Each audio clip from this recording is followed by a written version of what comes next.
Dan insya-Allah pada malam ini kita akan kupas tajuk yang ke-8 dalam kitab 40 hadis adab orang mukmin akhlak menjadi cermin ini, iaitu tajuknya berhikmah dalam dakwah, pada muka surat yang ke-46. Kita lihat pada matan hadis ini. Haddatsana Abul Yamani qala akhbarana Syu'aibun عن الزهري قال أخبرني عبيد الله بن عبد الله بن عتبة بن مسعود أن أبا هريرة قال قام أعرابي فبال في المسجد وتناوله الناس فقال لهم النبي صلى الله عليه وسلم دعوه وهريقوا على بوله سجلا من ماء أو ذنوبا من ماء فإنما بعثتم ميسرين ولم تبعثوا معسرين. Rawahul Bukhari wa Muslim. Maksudnya telah menceritakan kepada kami Abu Yaman, dia berkata, telah mengkhabarkan kepada kami Syu'aib daripada Az-Zuhri berkata, telah mengkhabarkan kepadaku Ubaidullah bin Abdullah bin Utbah bin Mas'ud. Sesungguhnya Abu Hurairah radhiyallahu anhu berkata, seorang Arab Badui berdiri dan kencing di dalam masjid. Lalu orang-orang ingin mengusirnya. Maka Nabi SAW pun bersabda kepada mereka, biarkanlah dia dan siramlah bekas kencingnya dengan setimba air atau dengan segayung air. Sesungguhnya kamu semua diutuskan. Fa innama bu'istum muyassirina. Sesungguhnya kamu semua diutus untuk memberi kemudahan. Dan walam tub'atsu mu'assirina, dan tidak diutus untuk membuat kesulitan, kesukaran. Hadis riwayat Bukhari hadis yang ke-220 dan dalam Sahih Muslim hadis yang ke-285. Pengenalannya pada tajuk ini, perkataan al-hikmah adalah perkataan yang berasal daripada bahasa Arab yang memberi maksud yang pelbagai. Iaitu hikmah juga bermaksud pengetahuan tentang kelebihan sesuatu perkara dengan ilmu yang paling baik. Hikmah juga membawa maksud ilmu dan kefahaman, keadilan, sebab percakapan yang sedikit tetapi memberi maksud yang tinggi. Hikmah juga membawa maksud kebijaksanaan, tahan marah, kenabian, sesuatu yang tidak memperlihatkan kejahilan, setiap perkataan yang bertepatan dengan kebenaran.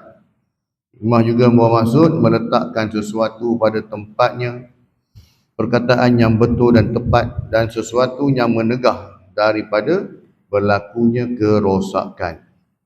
Ini segi bahasanya.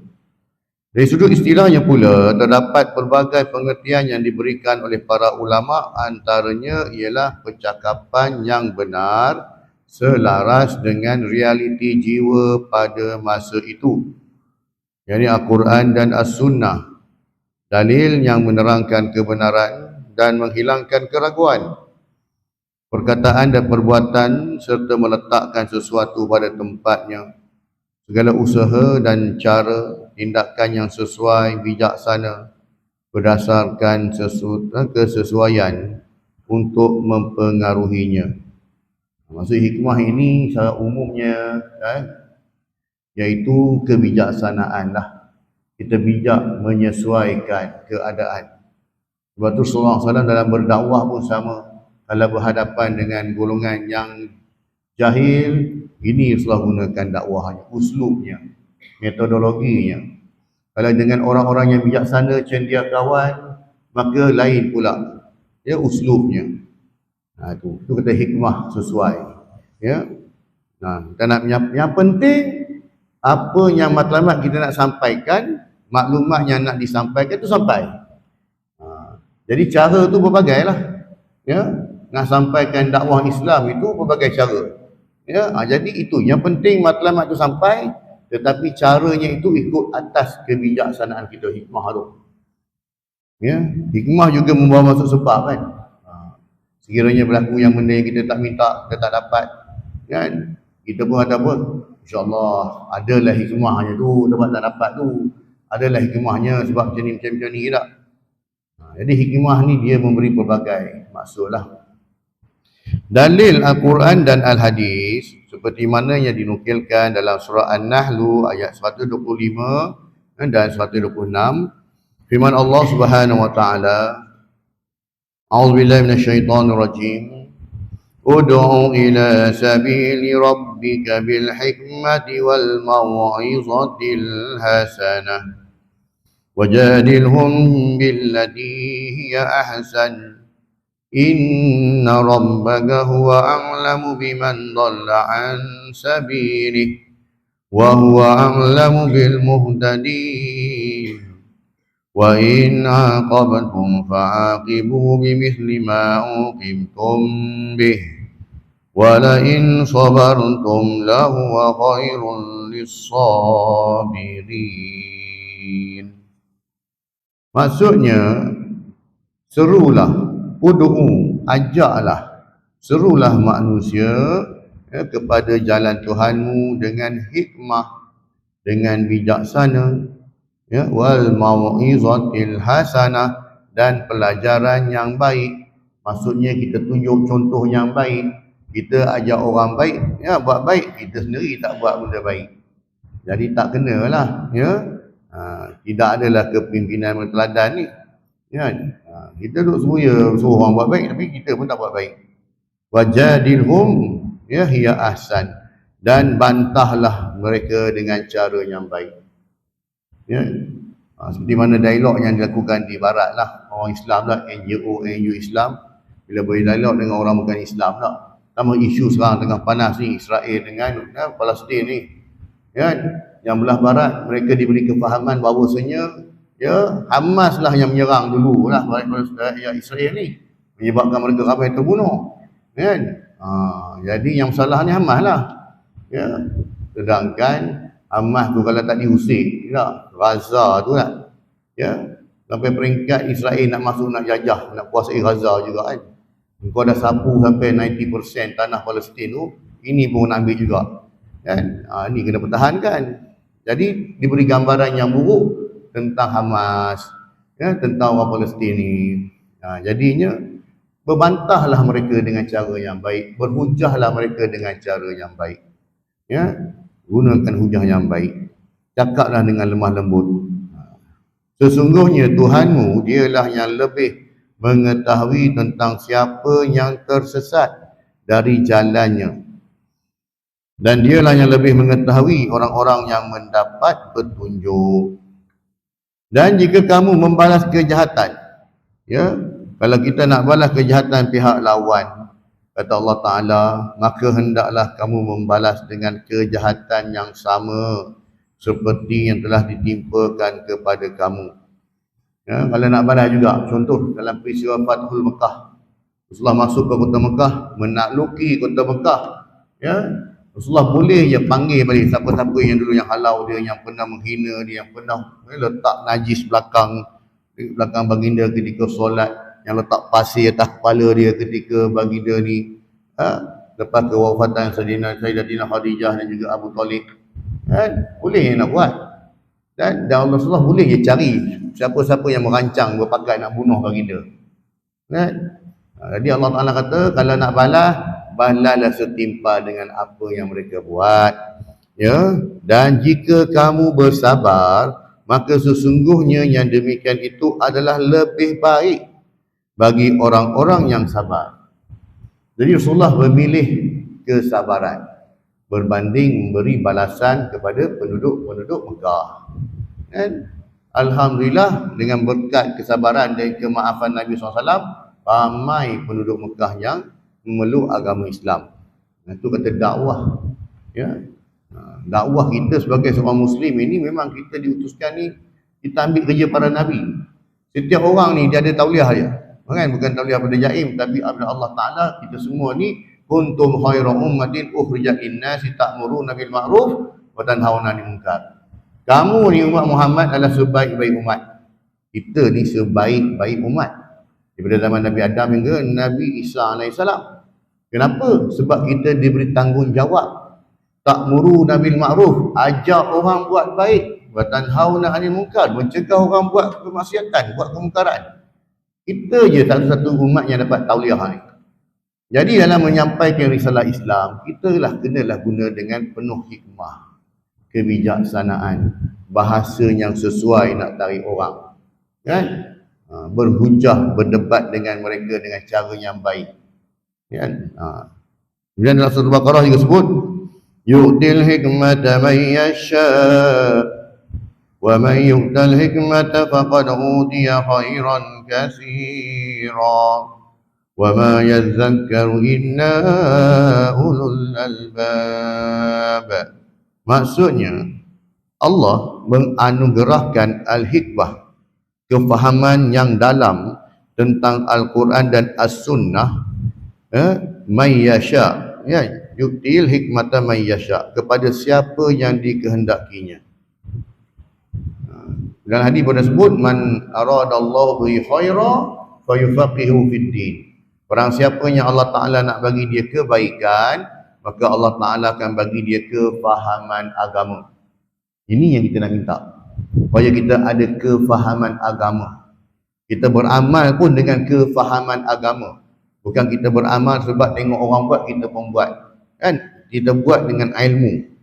Ini sebut tadi ni, Allah Ta'ala ni, ya, menganugerahkan hikmah, kefahaman agama ni kepada siapa yang dia nak. Dan barang siapa yang dianugerahi hikmah, dia benar-benar telah dianugerahi kurnia yang banyak. Dan hanya orang-orang yang berakal lah yang dapat mengambil pelajaran, ya, daripada firman Allah Subhanahu Wa Taala. Ini dinukilkan dalam surah Al-Baqarah. Ya, maksudnya pada siapa saja orang tahu. Siapa saja Allah Taala boleh bagi. Begitu juga dengan hidayah. Pada siapa saja Allah Taala boleh bagi. Siapa sangka Sayyidina Umar Al-Khattab dia boleh masuk Islam? Nabi sendiri pun berdoa minta kepada Allah, Nabi pun tak sangka Sayyidina Umar Al-Khattab boleh masuk Islam. Sebab dia antara dia dan juga Abu Jahal, antara orang yang kuat menentang Islam, mendera orang Islam, ya. Macam-macam benda dia orang buat kepada orang Islam yang lemah tu kan. Hingga Rasulullah berdoa, ya Allah, bagilah hidayah pada salah seorang Umar. Sama ada Umar bin Hisham ini, yakni Abu Jahal, ataupun Umar Al-Khattab, ya. Alhamdulillah Allah Ta'ala bagi hidayah pada Umar Al-Khattab. Daripada Umar Al-Khattab dibenci oleh orang Islam, ya, orang Islam paling benci kan tengok untuk Umar Al-Khattab ni, orang paling benci sekali. Tapi bila dia peluk Islam, dialah orang yang paling dikasihi, kan. Tu maksudnya Allah Ta'ala boleh bagi pada siapa, dan Allah Ta'ala boleh tarik hidayah pada siapa yang dia nak. Bal'am bin Bawrah dinukilkan dalam Quran dalam surah Baqarah tersebut, ya, pendeta Yahudi ni. Dia seorang yang begitu alim hingga dapat melihat, ya, penduduk langit. Nampak penduduk langit tu. Doa dia tak pernah ditolak oleh Allah SWT. Tapi bila dia khianat kepada Nabi Musa AS, Allah tarik semua kemudahan. Dan Allah Ta'ala hina dia seperti anjing. Orang alim yang digelarkan anjing dalam Quran. Dalam Quran, tuan-tuan, Allah Ta'ala berhak menggunakan apa sahaja laras bahasa yang Allah Ta'ala nak gunakan sebab dia Allah. Ya, laras bahasa apa Allah Ta'ala guna boleh. Dalam Quran juga disebut banyak ayat-ayat tentang Allah Ta'ala tunjukkan kesombongannya. Nahnul aghniya wa antumul fuqara. Allah tempelak orang-orang ni. Kamilah yang terkaya, kamilah yang maha kaya, dan engkau semua ni semua fakir miskin. Dalam Al-Quran berhak Allah Ta'ala guna. Tetapi adakah Rasulullah guna perkataan ni? Rasulullah tak pernah guna pun. Sebab yang layak sombong, yang layak menghina, layak mengeji hanya Allah Subhanahu Wa Ta'ala. Sebab Allah tu Tuhan kita. Tetapi Rasulullah tidak sama sekali. Laisa minna man, ya, laisa minna man syattamu wala la'anun. Bukan daripada kalangan kami orang yang suka melaknat orang, orang suka memaki orang, bukan daripada kalangan kami. Hanya Allah yang layak menggunakan laras bahasa yang pada kita negatif. Sebab Allah Ta'ala itu Tuhan. Tak ada masalah.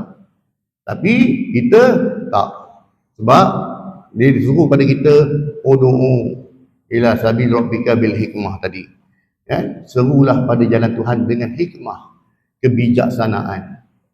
Sedangkan Allah Ta'ala perintahkan Nabi Musa dan juga Nabi Harun, izhaba ila fir'auna fa innahu tagha. Kamu dua pergi jumpa dengan Firaun. Jumpa dengan dia, dakwah dengan dia, faqu qaulan layyinan, dan bicaralah dengan perkataan yang lembut-lembut. Padahal Firaun sampai mati dia ingkar dengan perintah Allah dah. Tapi Allah Ta'ala kata apa? Jumpa dia, cakap baik-baik. Boleh je Nabi Musa nak gunakan kata laknat. Engkau memang Firaun memang laknat, Allah Ta'ala laknat engkau, boleh je nak guna. Tapi bukan, Allah tak suruh. Sebab yang layak menggunakan perkataan ini hanya Allah SWT, dan dinukilkan di dalam Al-Quran. Jadi kata kalam Allah kan, berhaklah Allah Ta'ala buat begitu. Kemudiannya dalam sebuah hadis yang diriwayatkan oleh Abdullah bin Mas'ud radhiyallahu anhu berkata, Rasulullah SAW bersabda, la hasada illa fisnatain, rajulun atahu Allahu malan fasullita ala halakatihi fil haqqi, wa rajulun atahu Allahu al-hikmata wa huwa yaqdi biha wa yu'allimuha. Maksudnya, tidak boleh hasad, tak boleh nak dengki dengan orang. Tak boleh dengki dengan orang kecuali kepada dua golongan ni sahaja yang kita boleh dengki. Maksudnya perkataan dengki, hasad dengki tak. Kita orang Melayu hebat. Dalam bahasa Arab digunakan perkataan hasad. Kan? Dalam bahasa Inggeris disebut jealous. Kan? Tapi Melayu ni hebat. Dalam hasad dengki pula tu. Dua-dua dia pakai. Hasad dengki tak? Dalam hasad dengki pula tu. Ya? Makanya Allah Ta'ala kata, ya Rasulullah beritahu, tak boleh kita dengki pada orang. Kecuali dalam dua perkara. Yang pertamanya, kita dengki kepada seorang yang diberikan Allah SWT harta, lalu dihabiskannya dengan segera ke jalan kebenaran. Dengki tengok orang yang Allah gunakan dia kekayaan dan dia habiskan kekayaannya itu untuk mencari redha Allah.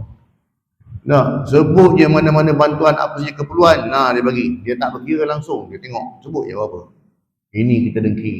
Kita kena minta, ya Allah, kau bagi aku jadi lagi kaya pada dia, ya Allah, supaya aku juga dapat menyumbang macam dia, ya Allah. Kan? Minta pada Allah. Maksudnya kita bukan nak berjatuh dia. Kita nak Allah Ta'ala jadikan kita kaya macam dia, supaya kita juga dapat menyumbang lebih dari dia. Hasad lah tu, dengki lah tu. Yang keduanya, dengki yang kedua ni, hasad yang kedua ni ialah, dan seorang yang dikurniakan Allah SWT untuknya hikmah, yakni ilmu, lalu digunakannya untuk memberikan hukum dan mengajarkannya kepada orang lain. Kita tengok seorang tu berilmu, ya Allah, kau bagi juga ilmu, ya Allah. Kefahaman agama, bagi aku ilmu. Paling kurang ilmu kita dapat mengaji Al-Quran dan mengajar Al-Quran. Paling kurang dapat yang tu pun okey dah lah. Tak dapat mengajar orang berdewasa, ajar budak-budak pun boleh. Ajar anak-anak, ajar cucu kan. Sebab apa saja yang berkaitan dengan Al-Quran, semuanya ada keberkatan. Dan keberkatan berkaitan dengan Al-Quran ini bawa masuk sampai ke dalam kubur. Kan? Allahumma ja'al Qur'anan hujatan lana, Allahumma ja'al Qur'anan syafi'ah. Ya Allah, jadikan Quran itu sebagai penghujah kami. Ya Allah, jadikan Quran itu sebagai pemberi syafaat kepada kami.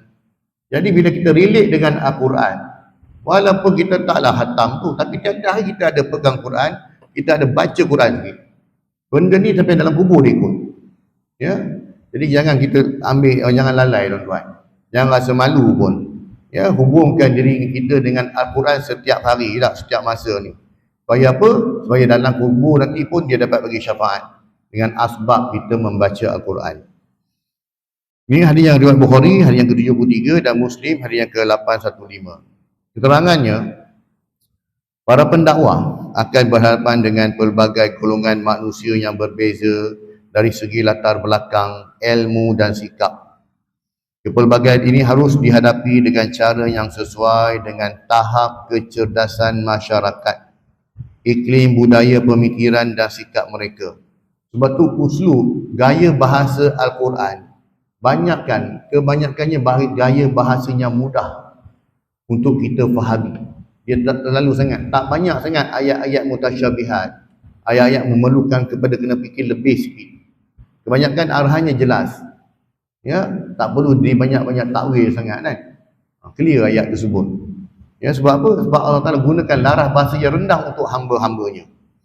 Ini merupakan dasar-dasar dakwah yang telah digariskan oleh ajaran Islam, iaitu mengajak manusia meniti jalan kebenaran yang diperintahkan oleh Allah SWT dengan jalan dakwah terbaik yang sesuai dengan keadaan manusia.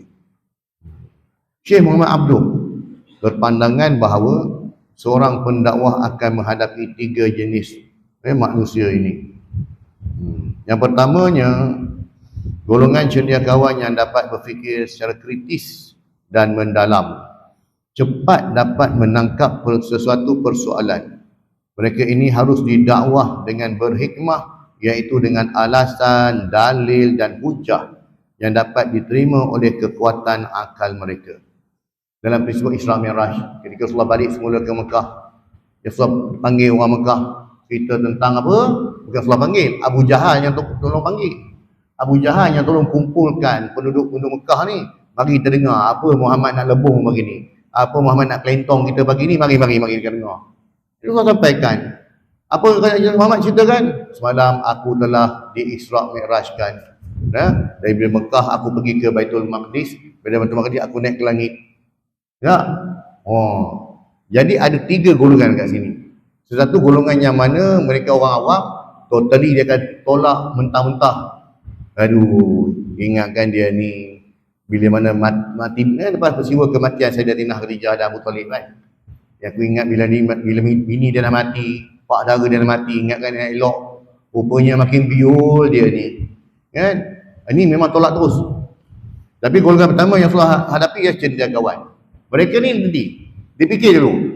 Okey Muhammad, tadi kau cakap malam semalam kau pergi bergerak daripada Kaabah ni, Masjid Haram ni, kau pergi ke Baitul Maqdis kan? Betul. Okey. Kalau betul kau pernah pergi, tolong cerita kat kami macam mana rupa Baitul Maqdis tu.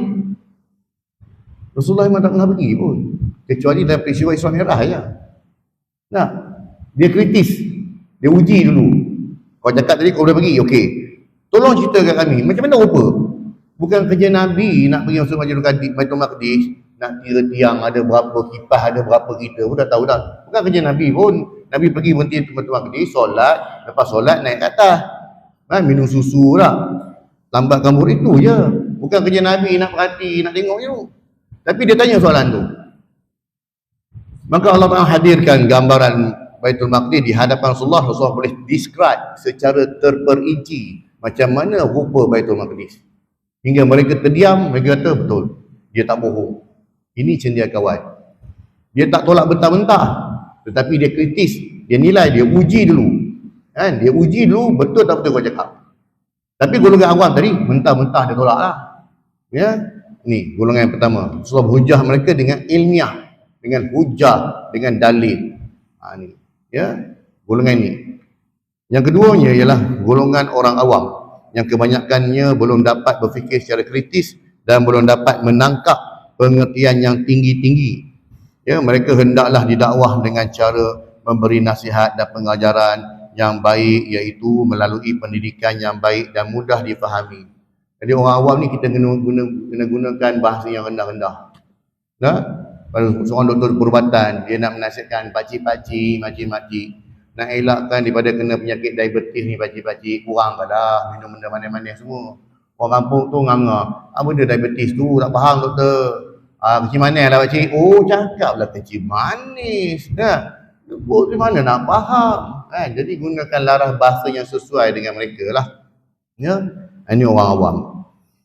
Golongan yang ketiga pula, golongan yang tingkat kecerdasannya di antara yang tersebut di atas. Mereka ini hendaklah didakwah dengan bertukar-tukar pandangan dan fikiran yang boleh mendorong untuk berfikir secara sihat dan mencari kebenaran. Nak kata dia terlalu pandai tidak juga, nak kata bodoh sangat pun tidak juga. Tapi orang macam ni kita bertukar-tukar pandangan, kita berdialog dengan dia. Dia akan menggunakan pandangan dia, kita akan menggunakan pandangan kita dan kita berhujah. Sampai dia fikir, oh betul lah. Ya, betul lah pandangan tuan tadi tu. Itulah katanya hikmah dalam berdakwah ni tak. Pengajaran oleh itu, dakwah yang berkesan adalah mengikut keadaan orang yang didakwahnya. Dalam konteks dakwah, Allah SWT telah menjelaskan hikmah dalam beberapa makna mengikut kondisi keadaan yang berlaku. Antaranya hikmah dalam erti kemampuan memilih waktu yang sesuai. Bila harus berbicara dan bila harus diam. Ya, kita tahu waktu bila kita perlu cakap, waktu bila kita perlu diam. Pengajaran hadis ini yang pertama, bersegera, ya, yang cerita tentang hadis yang orang Badui kencing dalam masjid tadi, ya. Yang pertamanya ialah bersegera dalam membersihkan kotoran, terutamanya najis apabila tiada sebarang halangan. Ini kerana sebaik sahaja orang Arab Badui itu selesai hajatnya, dia selesai buang air kecil dalam Masjid Nabawi. Ya. Baginda Nabi SAW terus memerintahkan supaya dicurahkan air di tempat yang telah terkena kencingnya. Sebab kita kena fikir, ya, Masjid Nabawi dan Rasulullah ni bukannya ada kapet macam kita hari ni, ya, daripada tanah. Ya, buktinya apa? Ya, Rasulullah sujud di atas tanah sebab bila mana selesai solat akan nampak kesan-kesan pasir di dahi Rasulullah. Jadi bukannya atas sejadah pun, dia sujud situ lah. Ya, begitu juga, ya, lantai Masjid Nabawi itu tanah lah. Sebab tu bila mana Badui itu dia kencing tadi, satu sudut, Rasulullah kata apa? Ambil air, siramkan dia supaya hilang bau hancing, ya tak? Jadi sampai sekarang tak boleh lah sebab kita dah berkapet, tandas pun ada banyak kan. Jadi kena letak signboard banyak-banyak beritahu lah tandas tu kat mana. Tapi tak boleh sebab Arab Badui ni memang orang kampung. Ya. Sampai hari ni tuan-tuan kita akan jumpa kalau di Mekah, orang-orang di belah-belah Pakistan pedalaman, dia nak naik eskalator pun dia takut. Dia punya gayat pegang eskalator tu menggeletar tangan, takut. Kita biasa je, siap lompat naik eskalator lah. Dia tak boleh. Ada lagi orang macam tu. Jadi berbagai latar belakang lah. Yang keduanya, menjaga kehormatan masjid. Adab-adab masjid hendaklah dijaga dan dijauhi segala sesuatu yang bernajis dan benda-benda yang tidak menyenangkan. Oleh sebab itu disunatkan menyediakan tandas yang khusus berhampiran dengan masjid untuk memberikan kemudahan kepada orang yang terdesak untuk menunaikan hajat. Ya, jangan terlalu jauh sangat, dia berhampiran dengan masjid dah senang dia nak akses. Yang ketiganya, kefahaman para sahabat radhiyallahu anhum dalam perkara amal makruf wa nahi munkar. Menjaga diri daripada terkena najis merupakan sifat yang kemas tertanam dalam diri mereka. Maka sahabat cukup jaga kebersihan, sebab tu mereka jauh. Ketika mana orang Badui itu kencing, dia dah dekat. Ya, mereka tahu menjaga kotoran tu, ya, najis tersebut. Yang keempatnya, menolak kerosakan yang lebih besar dengan mengharungi yang paling ringan. Rasulullah SAW melarang para sahabat radhiyallahu anhum daripada menyergah kerana dibimbangi orang Badui tadi ni dia lari. Bila dia lari dalam masjid tu akan menyebabkan air kencingnya akan terkena di merata tempat. Nah, daripada dia tengah kencing, dia halau, dia lari berjejer satu masjid tak, lagi teruk. Jadi nak mengurangkan mudarat yang besar, biarlah dia buat mudarat yang kecil. Biar dia kencing kat situ, nanti kita bersihkan. Kesalahan sememangnya telah dilakukannya. Berasaskan kepada perkara inilah ulama menyimpulkan satu kaedah yang penting, iaitu diharuskan melakukan salah satu mudarat yang lebih ringan bagi menolak kemudaratan yang lebih besar, ataupun disebut sebagai akhafu dararain. Ya, memilih mudarat yang lebih. Dua-dua ni mudarat, tetapi kita ambil mudarat yang lebih ringan lah. Ya. Yang kelimanya, bersikap lemah lembut kepada orang yang jahil. Rasulullah SAW mengajar orang Arab Badui tersebut dengan lemah lembut kerana perbuatannya bukannya disengajakan, tetapi disebabkan oleh kejahilannya tentang hukum syarak. Oleh sebab itu, layanan Rasulullah SAW terhadapnya tidak sama dengan orang yang sengaja dan berdegil. Ya, Orang yang buat sebab jahil dengan orang buat sebab dia ada ilmu lain. Ya. Yang keenam, hidup berjauhan dari kota sebagai faktor kejahilan. Hadis ini menunjukkan bahawa orang Arab Badui yang berada berjauhan dari kota kurang terdedah kepada ilmu, sementara tingkah lakunya pula tidak menggambarkan adab dan disiplin. Oleh sebab itu, ilmu sepatutnya disebarluaskan hingga ke luar bandar supaya masyarakat di sana terdedah kepada cara hidup yang beradab dan berdisiplin. Kesan kita berhikmah dalam berdakwah ini. Untuk mendapatkan keberkesanan dakwah yang dalam secara berhikmah, beberapa faktor telah dikenal pasti, iaitu perlu ada pada setiap pendakwah bagi menarik perhatian mad'u. Mad'u ini ialah orang yang didakwah lah.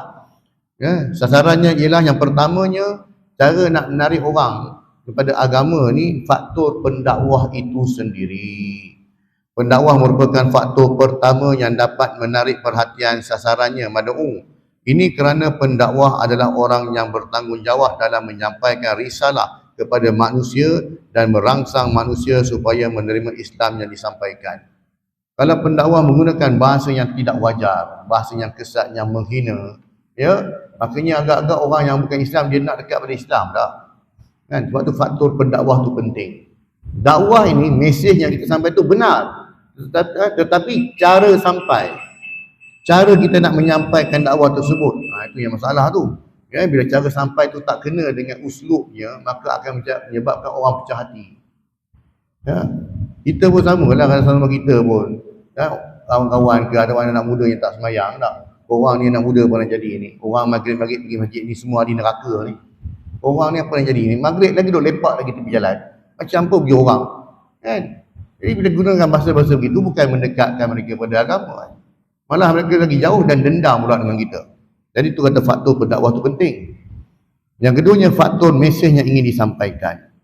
Islam amat mementingkan mesej yang ingin disampaikan agar ia dapat disampaikan seluas mungkin dengan cara yang menarik dan berkesan. Ini bermaksud apa yang disebutkan di dalam Al-Quran dan Sunnah itu adalah membawa mesej dakwah. Kan? Kita berdakwah dengan menggunakan hujah dalil Quran dan hadis. Yang ketiganya, faktor dan gaya persembahan mesej. Gaya persembahan mesej dakwah yang disampaikan merupakan antara salah satu faktor yang dapat menarik dan memikat jiwa sasarannya apabila dipersembahkan dengan baik dan bersesuaian dengan keadaan mereka. Ada orang suka dengan pendakwah ni sebab apa? Bahasa yang digunakan mudah, cepat faham, tidak terlalu berat. Orang suka dengan cara penyampaian dia. Kan? Sebab kita berdakwah, bukan kita dalam conference, bukan dekat nak bentang kertas kerja dalam universiti, nak gunakan bahasa istilah yang tinggi-tinggi dengan orang awamnya pun. Jadi gunakanlah istilah yang sesuai, gaya bahasa yang sesuai. Yang keempatnya, faktor masa dan situasi. Salah satu faktor yang penting dalam dakwah bagi menarik perhatian sasaran supaya mereka menerima ajaran Islam yang disampaikan ialah faktor masa dan situasi yang sesuai agar mesej dakwah yang disampaikan dapat diterima dengan baik. Kan tengok pada isu dah apa nak sampaikan. Kesimpulannya, yang pertama, pendakwah yang bijaksana adalah mereka yang mampu mengetahui bilakah masanya dia perlu berlemah lembut, siapakah orang yang dia perlu bertegas, dan bagaimanakah bentuk penyampaiannya mengikut perkiraan yang ada. Dalam isu memperjuangkan isu Palestin, takkan nak cakap lemah lembut, kenalah bertegas, kenalah gunakan perkataan-perkataan yang keras, tegas tak. Takkan nak guna gaya bahasa yang lembut. Kan orang Palestin tak kena bunuh berapa ramai ni tak. Dan dibunuh secara zalim pula tu, takkan kita nak gunakan bahasa yang lembut-lembut. Janganlah Israel buat macam ni, tak baik. Ini bahasa yang kita nak guna. Sudah pasti kita akan gunakan bahasa yang keras sesuai dengan apa yang isu semasa pula. Yang keduanya, pelaksanaan dakwah yang penuh hikmah itu. Pendakwah perlu mempunyai ilmu, kebijaksanaan, kesabaran, keadilan, lemah lembut, kefahaman, kebenaran dan pengalaman sebagai asas untuk membuat sesuatu keputusan yang bersesuaian dan tepat dengan keadaan sasaran. Yang ini mad'u. Yang ketiganya, hikmah dalam berdakwah juga berarti dakwah harus sesuai dengan realiti setempat. Dakwah mesti membumi di tempat mana ia berpijak. bukan melangit sehingga tidak dapat diamalkan di dalam kehidupan manusia. Ya, sebab tu berbeza dakwah itu. Sebab tu hukum fiqh pun dia berubah mengikut pada keadaan dan juga kehidupan sosial masyarakat. Sebab tu tuan-tuan itu kita dakwah. Jadi kalau kita faham tanggungjawab kita sebagai pendakwah, sudah pasti kita akan letak diri kita ni sebagai orang yang perlu menunjukkan uswatun hasanah, contoh yang baik kepada orang dah. Itu yang sebab sikit tuan-tuan tentang tajuk yang ke-8. InsyaAllah pada kuliah akan datang kita akan masuk pula pada tajuk yang ke-9 iaitu wasatiyah, yakni keseimbangan.